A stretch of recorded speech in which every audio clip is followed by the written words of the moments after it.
right, let's see what this thing can do from a dig now. All right, let's hit this hoe.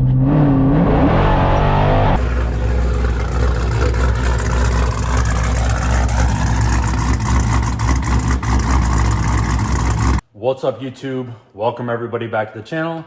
On today's episode, we're finally gonna be lowering the Jeep Trackhawk. This is something that's been a long time coming. I've had these parts over here for a while. I'll get into everything that I got in a second. Just want to give you guys one last look of it in monster truck mode. Kind of tired of it looking like that. I hope I don't have any rubbing when I put the new springs on. And what I should do, and what I'm probably going to do, is measure the wheel gap, or measure from the floor to the wheel and see the difference before and after. But I want to just get you guys every angle I can.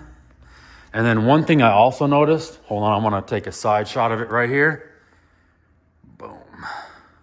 So that's going to be the before. One thing I have noticed on Trackhawks that are lowered on drag packs is if you can see how the wheel's kind of tucked right now, and you can really tell when I'm at the drag strip. I'll insert the video of me at the drag strip.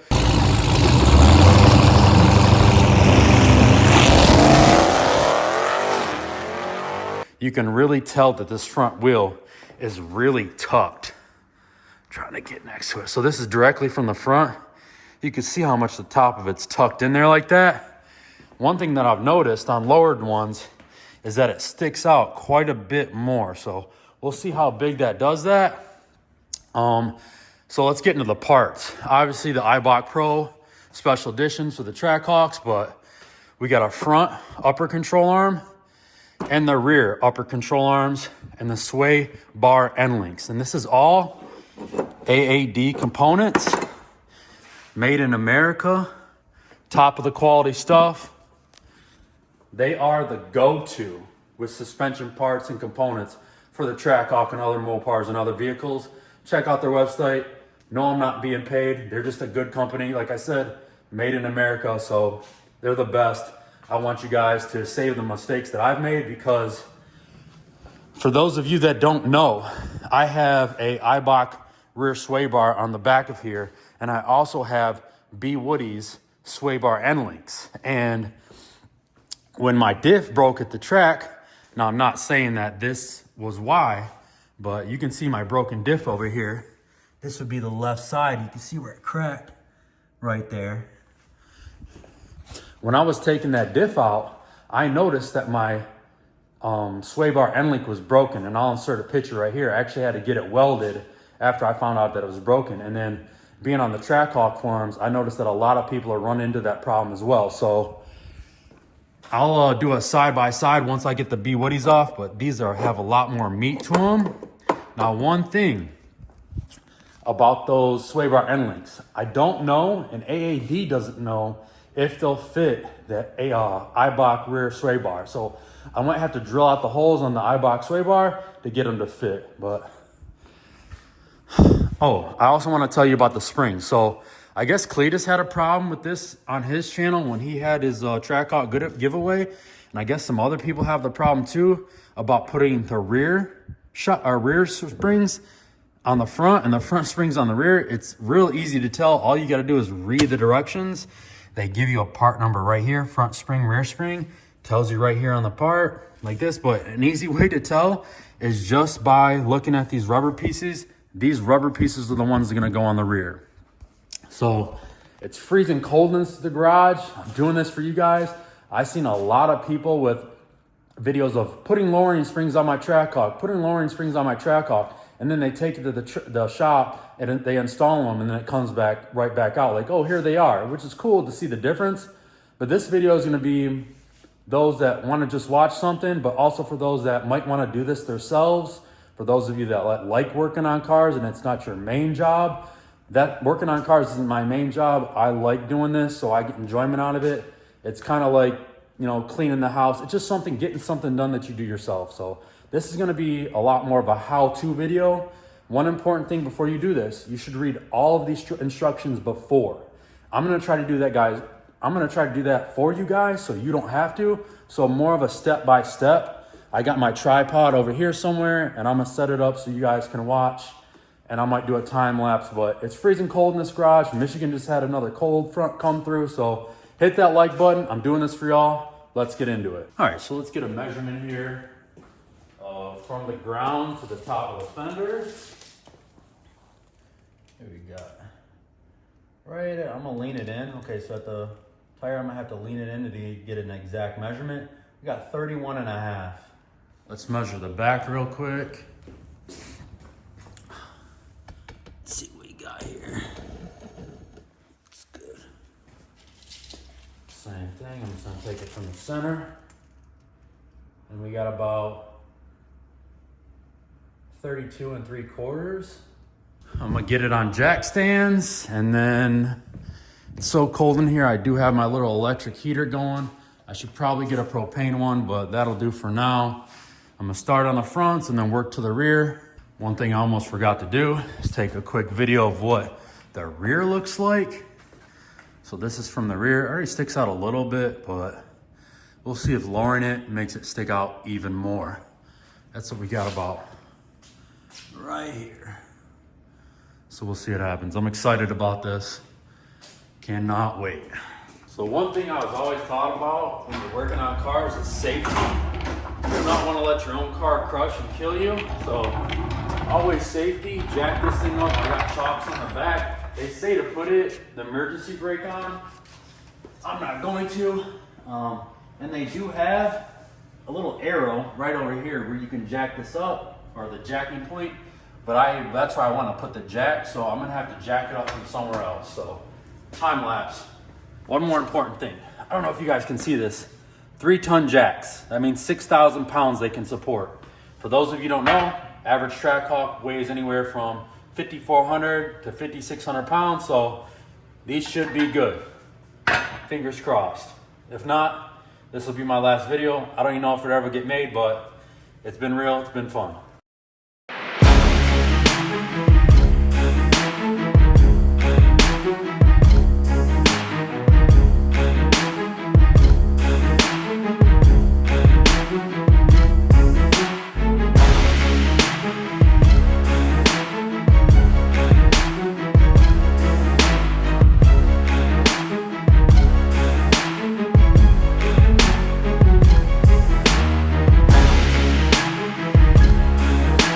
If you wanted to know where I put the jacks exactly, that's the front where I put it. And then the rear, it's got a pad right there. That one's not on there too well, but holds up. Okay, after removing the front tire, this is the driver's side, by the way. You're gonna have to remove these front sway bar end links. And it says you don't have to remove them all the way, so I'm assuming you just have to remove this top one here. And on the back, I just got a crescent wrench. That'll save you every time. And then we got an 18 mil here. And let's start busting some knuckles. This is my least favorite part. Wish I could get an impact in here. I might be able to. Might be able to get a stubby. I doubt it. We'll just muscle it.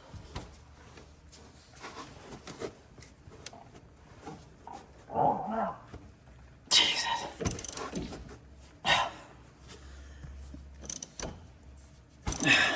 Well, if all else fails, I hope you guys get some kind of enjoyment out of this.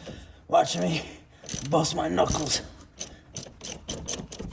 Good old crescent wrench. Save you every time.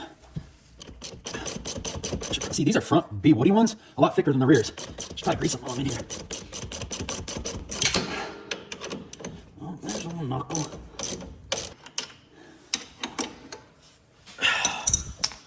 Now, one thing about this front rear sway bar, I remember it's hard to get these back on because I didn't have a trusty dusty pry bar.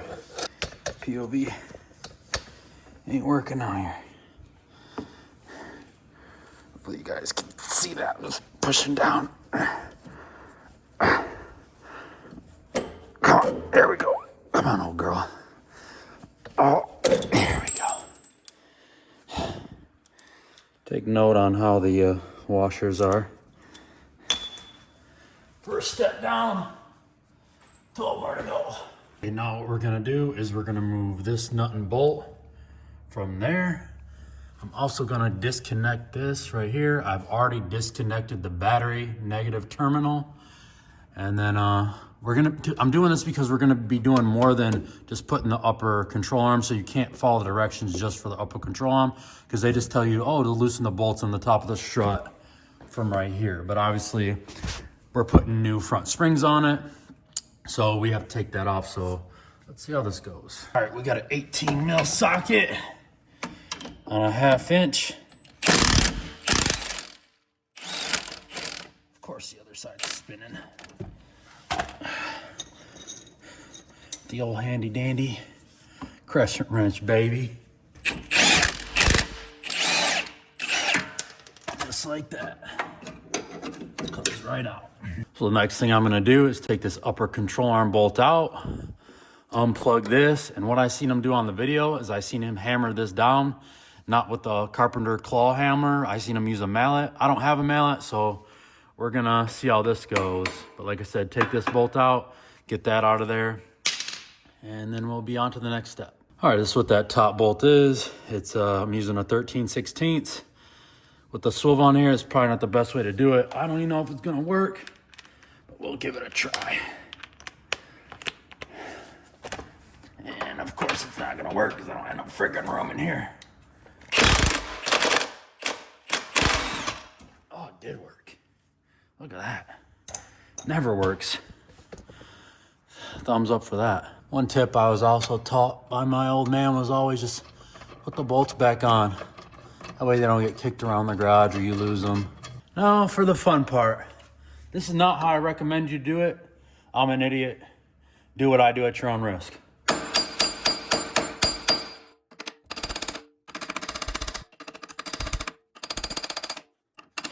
You guys can see it's coming out a little bit. Keep going here.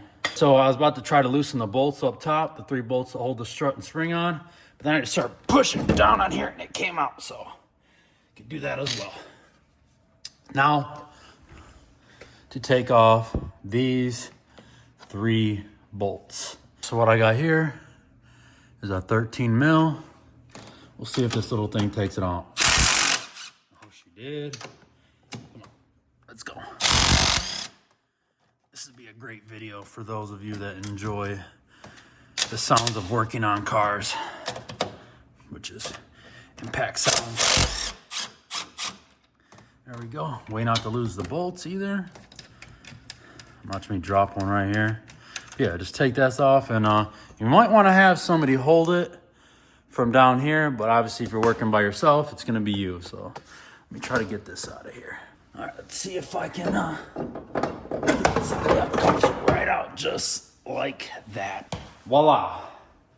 Saying goodbye to these old springs. One thing I also seen the guy do is he marked it where he took it out. I mean, it should be self-explanatory because this is where you're gonna put out front, but I'm gonna mark it anyways.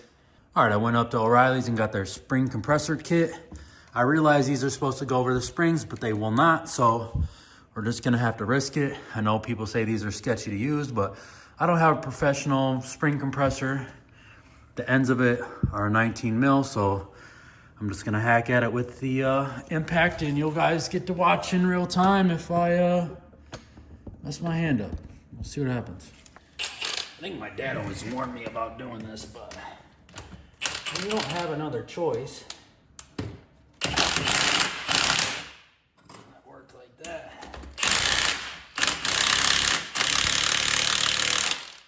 You always watch YouTube videos or reels or anything like that. The bad stuff happening with springs, this thing's like a bomb. So now what we gotta do is take that nut off on the inside. Let's see if it'll take it off.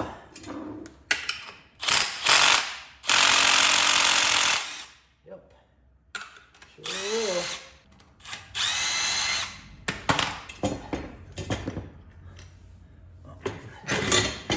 There we go. It's not exploded yet, so we're good. I just gotta get those off of there and put the new spring on. So now you're gonna watch me severely hurt myself.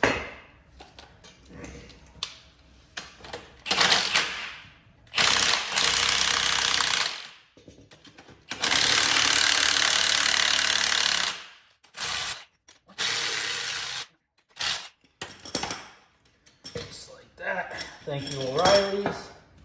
Get this spring out of here. Monster truck spring.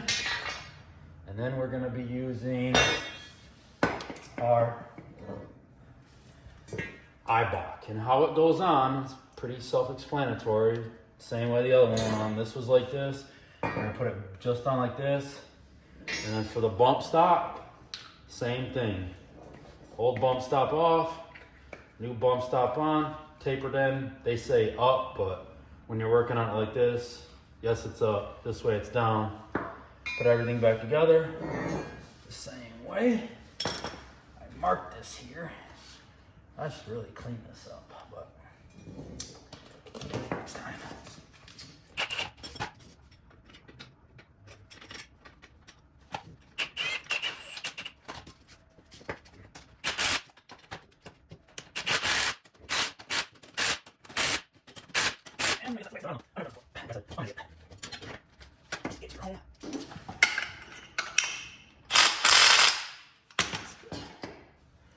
Now I'm just going to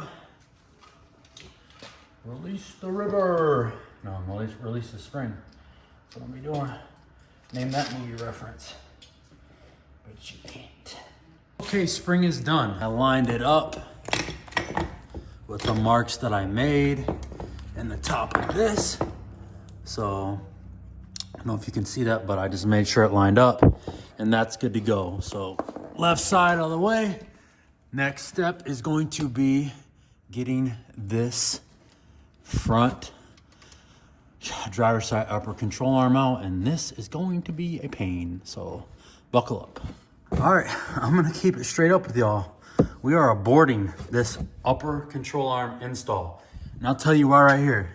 Yeah, these bolts are easy to get to, but this is one of the bolts, okay, easy to get to. I did have to remove the ice tank, but if you look here, right, you would think like, oh, I'll just get back behind there. No. You have to reach your arm all the way, and I'm gonna try to get the camera up in here, all the way back in here. And I don't even know if it's gonna show the bolt. Like you can't even barely get a wrench in there. And if you were able to, it would be hard to get off all the way or even move the wrench. I don't know how they do this. They must do this with a motor out or something. I was thinking I'm gonna have to take the brake booster out. And then I was like, okay, I could probably get this driver's side. But if you come over here to the passenger side, right? Look at this. This is where the upper control arm mounts. Now watch this. You would have to remove the ECU and try to get underneath there. And not just that. So here's the shock tower, right? How do you get it back behind there? I tried to reach my hand down in there. Couldn't even reach my hand in there. And I'm just aborting it. I don't think it's worth it. I don't like failing or quitting at stuff, but at some point you just have to call it. Back on track. I'm just gonna slide this strut with the Eibach spring back on it. And I marked it how it goes. We're just gonna slide it back up in here. This is where it helps to have two people, but you can get it just like that. Hold it right there, get some bolts started. I think these are 13 mil. What is this over here? Yeah, 13 mil. So let's get a couple of these. Put them on here to hold it in place. Drop a bolt like that. Damn, this is what really pisses me off. Dropping bolts, man, it makes things take so much longer. Just put those bolts on there to hold it and just pause while it takes me 45 minutes to find that bolt. I got so lucky. I don't know if you can see it right there. It's right there. I'm gonna grab it with the magnet. Oh, yes. So freaking lucky. So after you get those bolts on there, you don't have to tighten them up. They're just loose on there, right? So you can wiggle it around. Now we're gonna redo everything that we did. I'm just gonna push this in here. Plug this in. Well, I can see it. It's in sight, in mind. You ain't gonna be able to see the jack, but you get the picture. Oh, you might be able to see it. Yeah. Pop right back in there.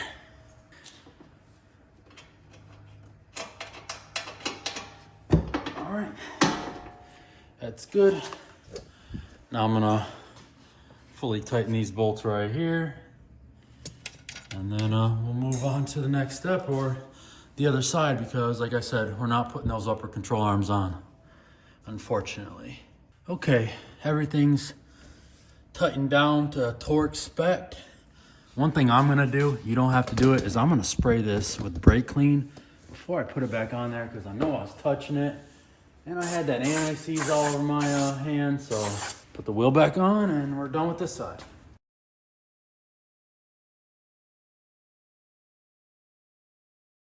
D-O-N-E, done. About to move over to the next side. Just gonna take this mess and move it all the way over here. Freezing cold in here. And then we're gonna chop it up on this side. I'm probably not gonna film anything on this side. It's gonna be the same stuff.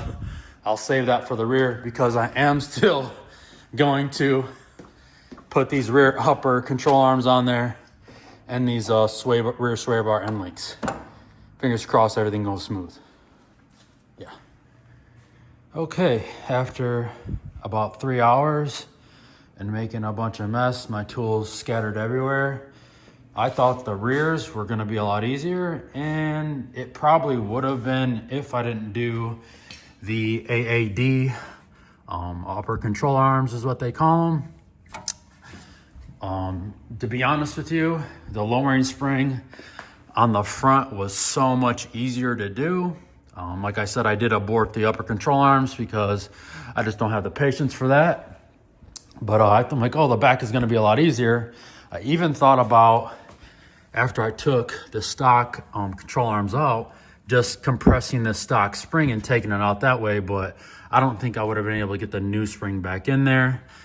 And I have to say, this was a big pain. I ran into a few different problems. I will go over the problems that I ran into on the other side. Okay, I'm just gonna walk you through what you need to do if you're just gonna go with the Eibach lowering springs. You need to remove this bolt. Let me zoom out. This bolt right here, I believe it's an 18 mil on both sides. You don't have to undo this one. You do need to take off that lower strut mount bolt. That is, I believe it's a 21 mil, something like that. And when you retorque it, it's 173 foot-pounds.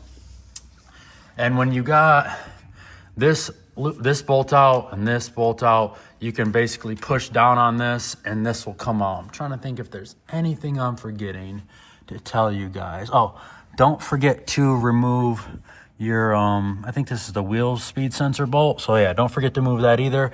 And you can just drop this down and then that will come out and you can put the stock or the Eibach one in there.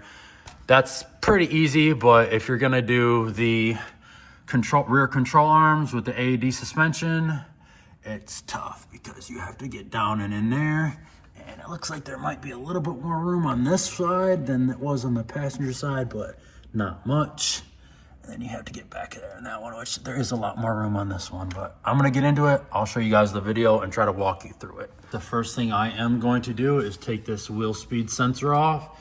It is a 10 mil and it's not that tight. Like I said, I'm gonna try to walk you through everything here. Oh, it's just literally that loose. Hold on a second. It'd be nice to have a videographer right about now, but yeah, comes right out just like that. Don't lose the bolt. like I said, put it back in there where you got it. Unless you like losing stuff and have to go up to the Dodge dealership and try to get them to find you the correct bolt. Trust me, it's tough. I've already had to do it today. So there's that, and then you will have to pull these out of here. The easiest way I found of doing that, some needle nose, and you just wrench them out. I don't know if you can see, but yeah, just get in there as close as you can. And you're not gonna reuse these anyway, so, I mean, technically you could cut them off. Or break them off. It's up to you, your choice. Your choice, 100%. Yeah, just break them off, just like that. One important thing you wanna keep on here though is this. These hold these together. You wanna keep that clip on. I don't know if you could even see it, but there's a bunch of clips here. You wanna keep these clips on. These attached to that, okay. So once that's done, now for my next trick, I'm gonna have to get all the way back in here. I don't know how to position you guys so you can see, but that is a 19 mil on this side. Okay, so facing the back, it's a 19 mil. And then on the other side, it's an 18 mil, if I remember. Yep. Now here's the thing about this. I don't even know if you guys can see it. Let me drop it down. Oh, maybe too far. Looking for a female videographer, also wants to be a girlfriend. That's what I'm looking for. That doesn't want to be treated like. So the important thing about doing this, you have to use the open side. So, and this is not easy to break loose. I'm gonna try right here on camera. Oh. There we go. A little bit at a time. I just flip the wrench. I don't think the other side is moving right now, but it will once it gets loose enough. So just keep flipping the wrench. Try not to bust as many knuckles as you can. Okay, see now the other nut is starting to turn, and that's when you can grab. I had to go to Harbor Freight for these. Right here, 19 mil box end ratcheting. One thing you want to be careful about here when doing this is to keep your hand on this nut, because there's a hole in the frame right up here. And if you drop this bolt, sayonara, it's never coming back. So keep a hand on it.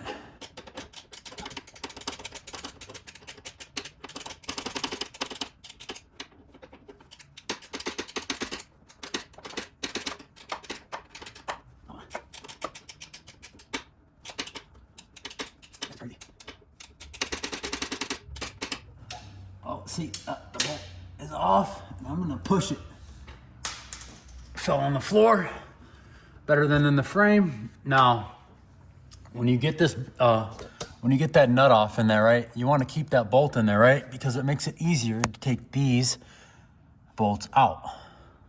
Keeps tension on it. So that's what we're gonna do right now. 18 mil. What a big boy impact. With what you would normally want to use here is a 1/2 inch socket. I don't have my 1/2 inch 18 mil. I lost it, so we're using an adapter and I guess an extension too. We'll see which one breaks first.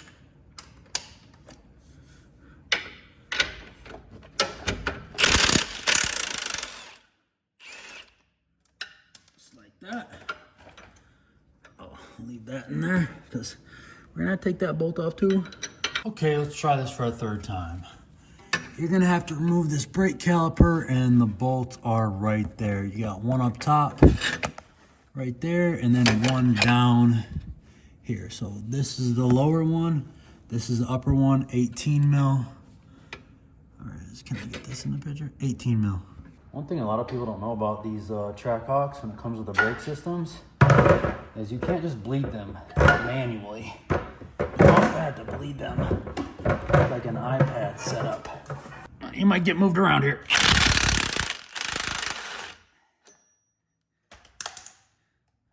There's that one.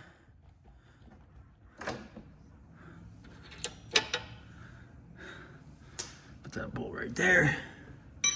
Do I have all the bolts out that I need out before I take this off? I think so. Nope. Because I gotta get this one right back here. 15 mil on this side. It's either a 19 or an 18. Let's check real quick.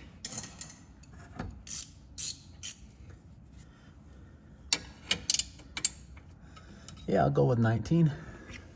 You want to mark this because this is where the camber is right here. You want to mark your holes. Best to use like a white marker. I don't have one of those, so we're going black marker. Other side 15.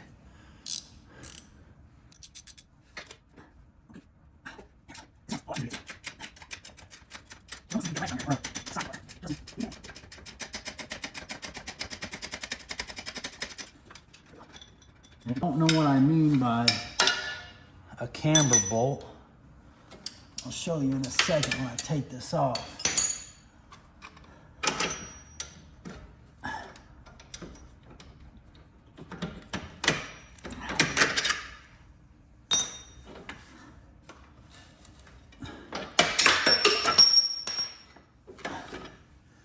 See these holes right here?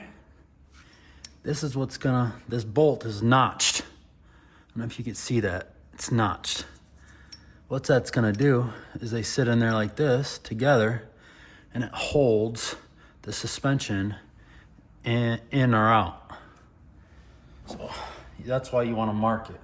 Once you get this off, and I'll do a little comparison of this puny thing. You can take this one off. That one comes off. This bolt comes out. You know, takes a special person to work on cars. This one, not so flimsy. I'll still do a side-by-side of it though. One other thing I forgot to tell you, you're gonna have to take off at least one of your sway bar end links. These are the B Woody, like I said, they're the special ones made for the Eibach rear sway bar. So if you got the stock ones, which I suggest you just stay with the stock ones unless you have a problem, got to take one of them off. But for me, I'm replacing these, so I got to take both of them off. Now time for a little part comparison. We have Exhibit A, B Woody sway bar end link for the Eibach sway bar. I think the ones that aren't specific for the Eibach sway bar aren't curved like this. To me, it shouldn't be curved. I don't know why they do it. It makes it a lot harder to put on. Okay, so now I'll show you the AAD one. We have Exhibit B. The AAD, side by side right there. You can see the difference. A lot better bushing. You want to look at the bushing in there? That's the bushing.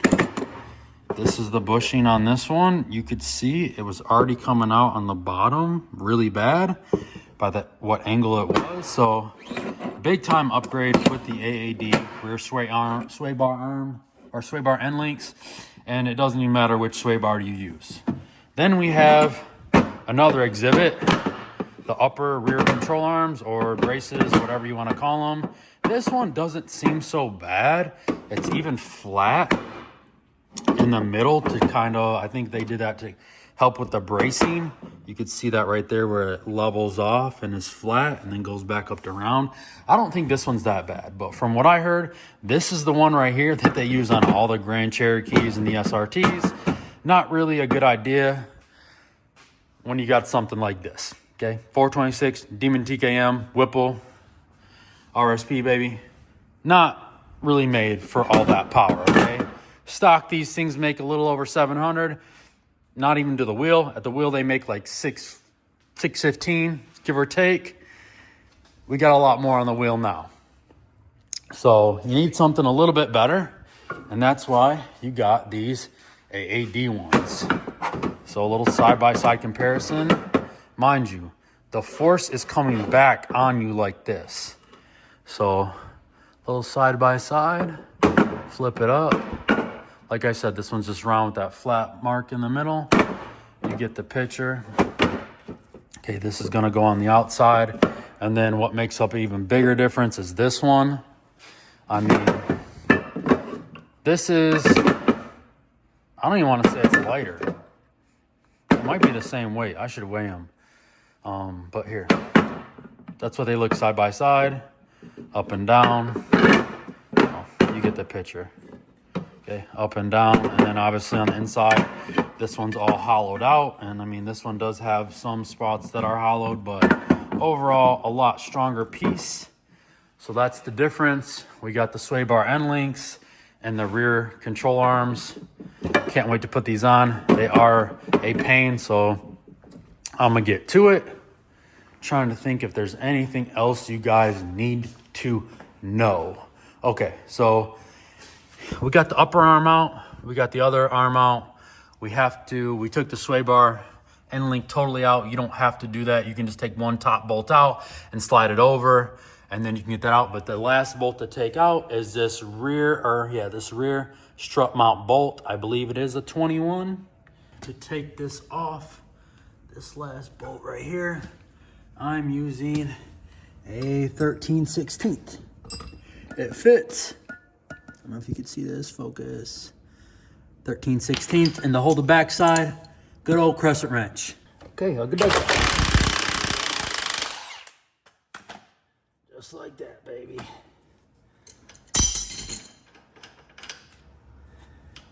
And then you could use your jack to help you get that out. Crescent wrench for the win.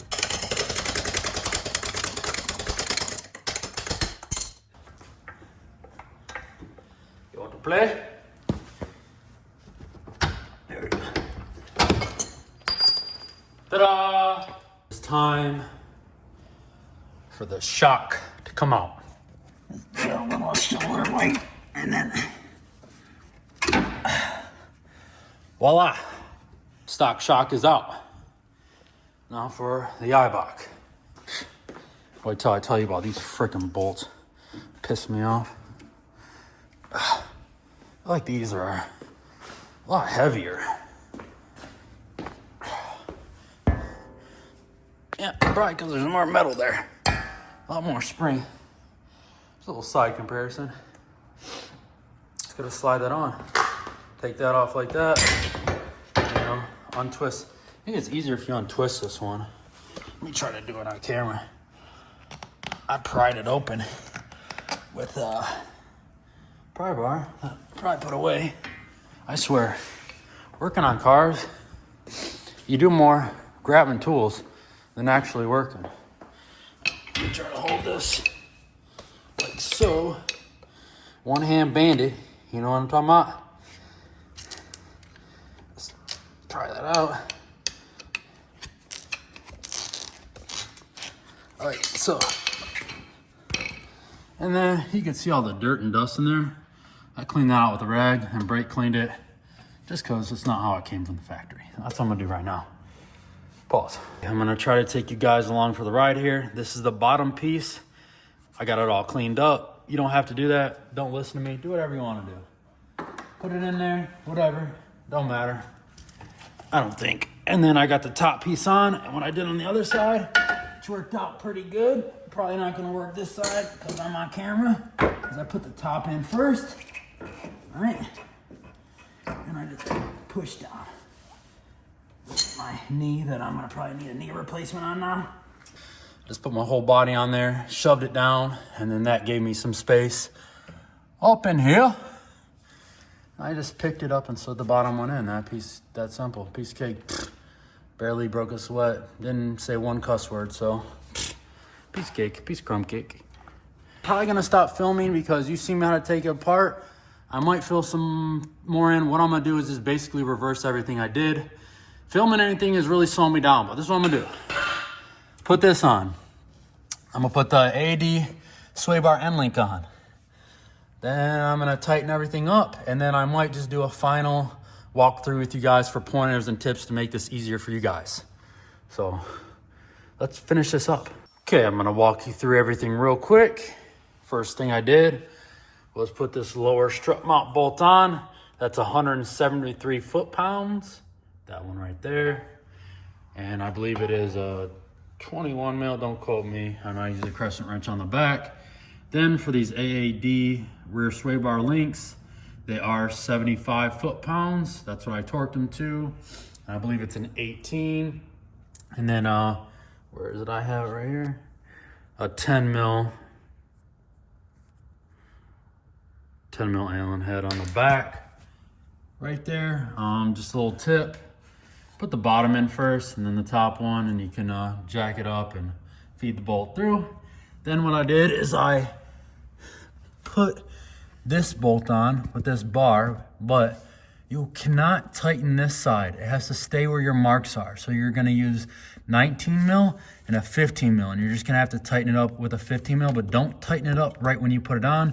You wanna put these bolts through, put these bolts through, put that one in there. Like I said, don't tighten. And remember, you're not gonna be able to use a box head on this side, so you're gonna have to try to just do the finger trick, you know.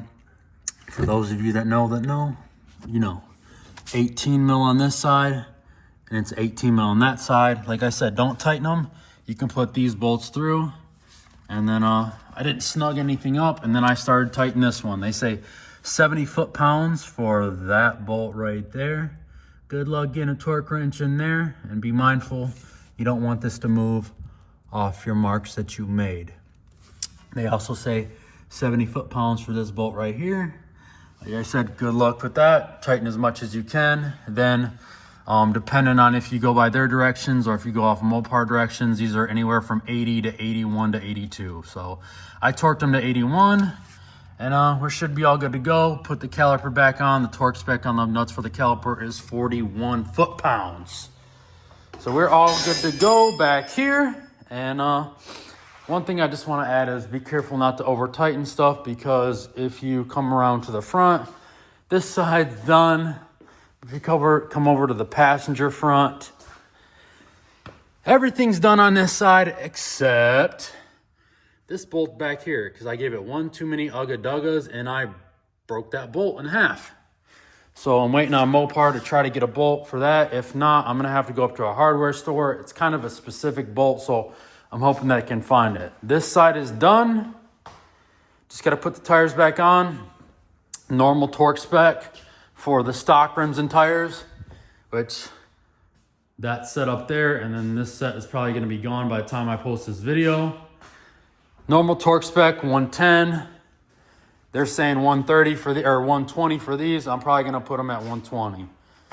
And that's a wrap. And I'll show you what it looks like. We're gonna have to go get it aligned. It's just down the street. Hopefully we can get that bolt by tomorrow and everything's good to go. But for the most part, all the hard work is done. Thank God. All right, everybody, it's been a couple days. I got held up. If you guys noticed anything wrong from the end clip of the video, if not, I'll show you right in here. I even mentioned it earlier in the video about the bolts. These bolts specifically right here, these are the bolts for the rear control arms that come in the kit from AAD, and I did not get any nuts with them. So I called AAD Performance and I spoke to Zach and I asked him, hey, is this kit supposed to come with any nuts, or nuts, or am I just supposed to use the factory hardware or the factory nuts? And he's like, yeah, it should have came with them. If not, just use the factory nuts. So that's what I tried to do on the other side. And when I went to put the bolt on, I mean, I was holding, here, I'll go to the other side so I can show you specifically what happened. So I put the Allen head through this side and the stock hardware nut through this side, had a wrench on it, and it had the big boy impact over here. And I was giving this thing so many ugga duggas, it was not going on. So many that the wrench, from holding the wrench, my hand was hurting from how much it was vibrating and slamming into my hand from using that impact. So I called Zach back and I'm like, hey man, these bolts are not going on. Are you sure you're not supposed to send me any nuts? Because I talked to another guy that got the AAD kit and he said like, hey, I got brand new nuts with the kit. And I was like, can I just use the factory hardware? Because I'm trying to get this done ASAP. I want to get the YouTube video done and edited.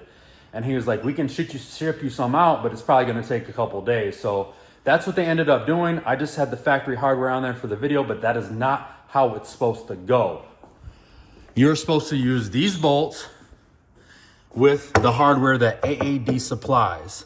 And they supply 4 nuts on these. So I'm just waiting on that. They should be here tomorrow. I'm gonna get that done, take it up to the alignment shop and get this thing aligned. One more important thing that I want to talk to you guys about. The whole point of putting these rear control arms on is not just boosted strength, but it's for the adjustability. So you can see on this side right here, let me zoom out a little bit. Okay, so see this right here? This is actually a key that goes in there that controls your camber, positive or negative, right? And there's one on the bottom on here for toe in and toe out on the rear. Okay, so positive camber would be out this way on the back. Negative camber would be tilted this way on the back, okay? So, and then toe in would be towed in like this or toe out. So on an IRS car, or SUV in this case, and I might put up an illustration here, when it squats down, or I might put up a video from one of my drag race passes.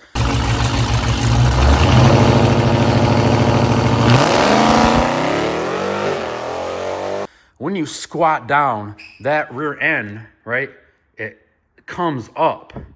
So what they say is that it's better to have a positive camber on the back. So when you squat down, right, when you squat down, it levels off to get a 0% or a 0% camber, which means 100% tire traction, okay? So I'm gonna try to illustrate it right here. So to have positive camber on the rear of a car or SUV, it would be leaned out like this. So hey, say we're the same way as the Trackhawk.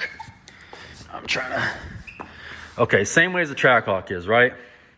So positive camber would be like this. When it squats down and that suspension squats, you should come out to be 0% and the whole tire patch contact with the ground. And that essentially gives you better traction. That's a better way you want to do it. So what those slots do is they control the camber. Now what you want to put in your car is up to you. If you're going to be daily driving, obviously you want 0. But they say if you're going to be drag racing an IRS car, it's good to have 0.5 or up to 0.1. One important thing to say that is if you are going to run a 1 point camber or 0.5 camber or positive camber, and you're going to be daily driving, you're going to wear out the outside of your tires right here a lot because of how the tire's angled. So whatever key you want to put in, they come in with a couple of keys. I think I got them over here. So there's like 4 stock that comes in it. Let me put them over here so you guys can see. Lay them out. What an unplanned video. So this is like the max. I forget how many it is. I think it's like 4, 6, and 7. It comes on the bag, but whatever you want to use is up to you. Whatever you're going to be doing with your Trackhawk or vehicle, it's up to you. But that's what I'm waiting on right now. And I got to shout out my boy Dylan from RSP. And this is just part of being on the RSP team. He's seen that I did something wrong on a post that I made. He's like, hey, did you put these in? He's like, this is what you should put in if you're trying to be fast. So shout out to Dylan from RSP. He saved me big time. And he told me which spacer to put in there. I'm not going to tell you guys what to do. Make your own choice up. Go with what your tuner tells you to. But on the RSP team, it just goes to show you that those guys look out for you. I mean, he didn't have to say anything. And he went out of his way to message you and be like, hey, make sure you do this. If not, it's going to cause you problems. So like I said, one of the benefits of being on the RSP team, they really care about you. So just waiting for that. The front's on. I did find that bolt for the other side. That's on. And I don't think I am going to torque these down to 120. I'm going to put them at 110 after talking to my boy Debo. When he had his aftermarket rims and tire drag radials on there, it was actually a little bit less of a torque than what it was for stock. So these are 110 stock. I'm probably just going to put them back at 110. But just waiting on that, and then we're going to go get it aligned. I know this video is a long one. I hope you guys enjoyed it. I'm not gonna end it until we get this thing on the road and maybe do a couple digs, see what this thing does. The weather is getting a lot nicer out, so I can't wait. Just waiting for the parts to come in from AAD. We got the bolts in from AAD. This is the last tech tip pretty much.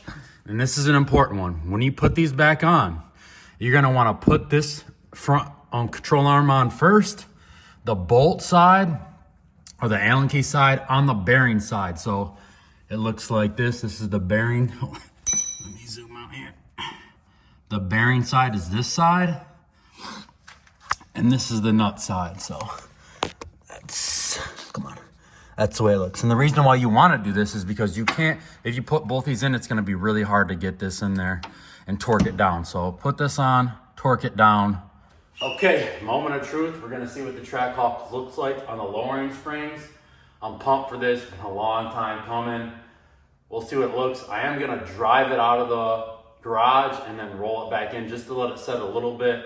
I got an appointment at Bell Tire to get everything aligned, so this will just be the first initial look.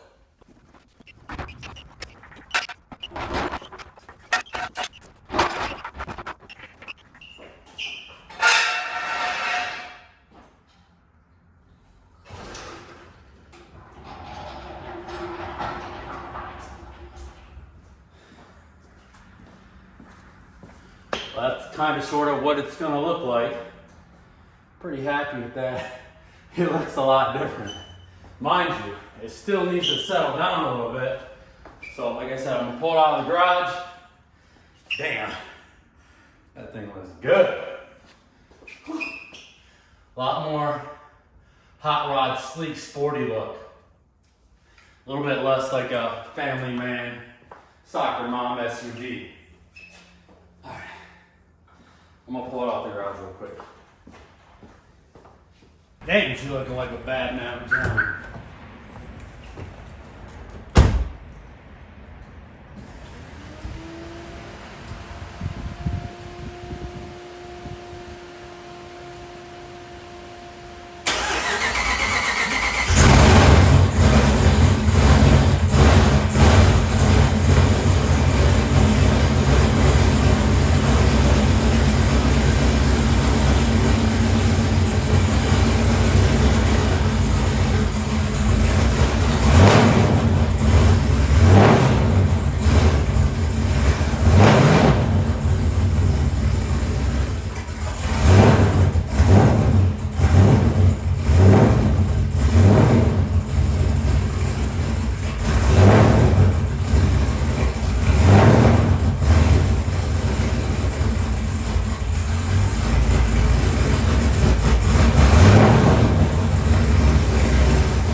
Forgot to torque the wheels. Do that real quick, then take it up to Bell Tire. So not really settled all the way.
All right, here she is, all aligned. We got everything how we want it for the drag racing alignment. front control arms, you know, not putting them on there, that's another story.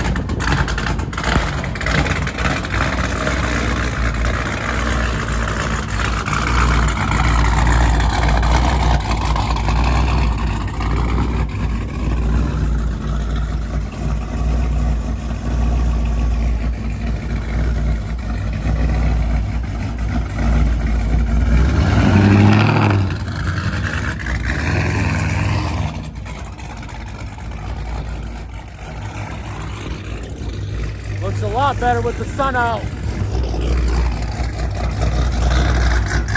Makes that silver pop. Damn, she looks good.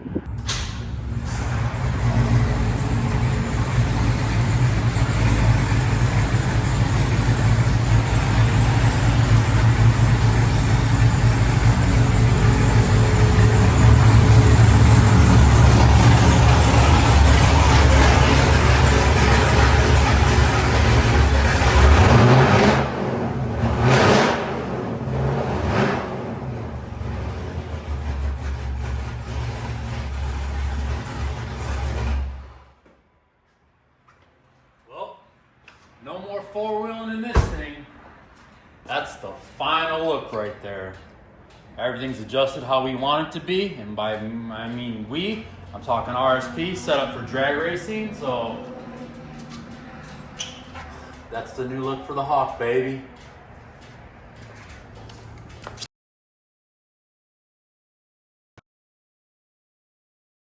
All right, let's get a quick video of what it looks like from the front. Remember, I told you in the beginning of the video, the rear was really tucked in on the front, and it's still a little bit tucked.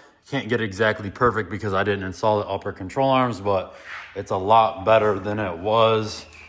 Hopefully you can tell from the video, it still is a bit tucked, which hopefully should help with aerodynamics at the track. It's way better than it was. And then as far as the rears, well, I did the other side on the video, so I think they stick out a little bit more, which I don't really mind. I like the fat tire look. But yeah, it's the new look on the Trackhawk. I have to say that I am in love. If you guys are thinking about doing this, this is something I really recommend. I will go on a first drive and talk about everything. And I will give you guys my first impressions on that drive. And we'll hit a few digs. Maybe a couple rolls. We'll see if we can stay out of trouble. All right, let's hit this hoe. All right, let's get a little dig in with the new lowering springs and suspension parts.